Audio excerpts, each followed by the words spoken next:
আজকে ধানের শীষের কিভাবে কি করব ৬ নং ওয়ার্ড মকরুপুর ইউনিয়ন কিভাবে আমরা ওনাকে বিপুল ভোটে পাস করাবো।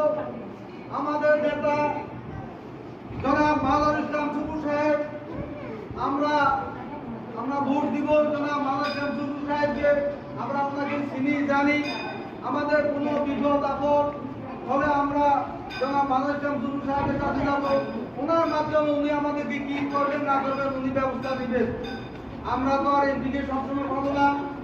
আমাদের নেতা দীর্ঘদিন এই উপজেলার জন্য সংগ্রাম দিয়ে গেছেন।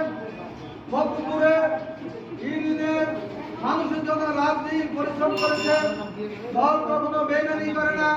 ওনার আজকে যে বহিষ্কার প্রত্যাহার আদেশ করেছেন, আমরা মকরুপুর ইউনিয়ন বিএনপির পক্ষ থেকে বাংলাদেশ জাতীয়তাবাদী দল বিএনপিকে ধন্যবাদ ও আন্তরিক শুভেচ্ছা জানাই।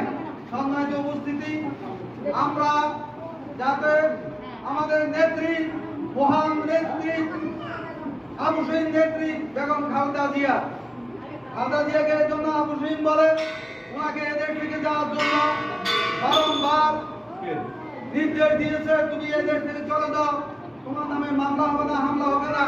উনি বলছেন আমি এদেশের মানুষকে রেখে আমি বিদেশ যেতে পারবো না। এরা আমার ভাই, এরা আমার বোন।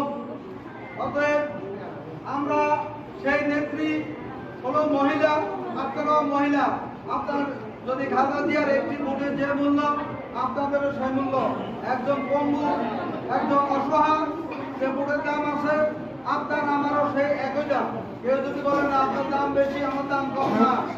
আপনার একটা ভোটের মাধ্যমে আমার নেতা আলহাজ আব্দুল গফুর ভূঁইয়া এখানে বিপুল করে পাস করবে। এই জন্য আপনাদেরকে দিয়ে এসেছি। আপনারা প্রতিটা পাড়া মহল্লা, প্রতিটা ঘরে গিয়ে মা বোনদেরকে বুঝাবেন যে আলহাজ আব্দুল গফুর ভূঁইয়া একজন সৎ মানুষ। আমরা খালেদা জিয়ার নেতৃত্বে, খালেদা জিয়া একজন ভালো মানুষ। খালেদা জিয়া দেশ থেকে পালিয়ে যান নাই, উনি আমাদের জন্য কারাবরণ করেছেন, অর্থাৎ জেলখানায় ছিলেন। উনি এরপরে আমাদেরকে ছেড়ে যান নাই।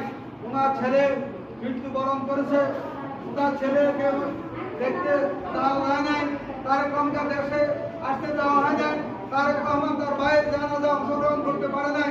তাদের এই দলের অনেক নির্যাতন করা হয়েছে।